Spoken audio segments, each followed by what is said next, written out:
Now, what's happening now as you get this extraordinary postmodern environment that we're in now, where the internet has opened up all of this extraordinary exchange of ideas, and you have many, many Muslims that have migrated to the West, have imbibed Western liberalism, have imbibed many of the concepts of the West, they're struggling.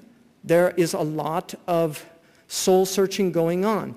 We have, for instance, gay and lesbian people in the United States, and I'm sure here, but in the United States, we have gay and lesbian people who are born into Muslim families that want a gay and lesbian Islam. They want an Islam that is big enough to include the gay and lesbian community. And so there's a movement now there. You have people like Irshad Manji, who is also calling for this reform.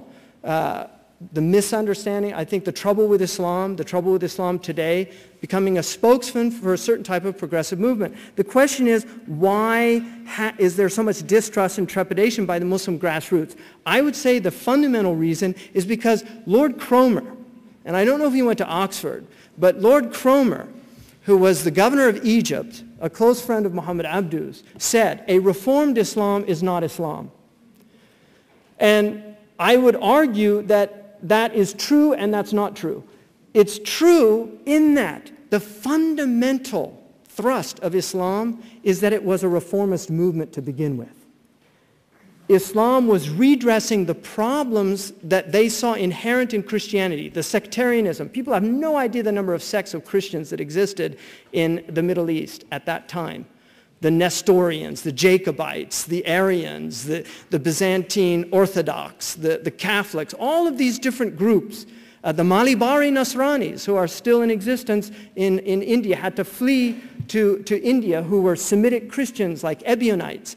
All of these differences. And then also the Jewish rejection of Jesus. So the Prophet Muhammad saw himself as coming to really reform the Abrahamic tradition. He put in place several constraints in his faith. And also in the Quran you will find many verses warning not to change the faith. There are many warnings about this. The Prophet, one of the most fundamental concepts in Muslim consciousness is the idea of bid'ah, is the idea of innovation, of changing the structure of things. And this is why the Muslims are very, very wary of messing with the calibration of this religion. This is why when they see new ideas like this, they tend to react. This is the grassroots of Muslims.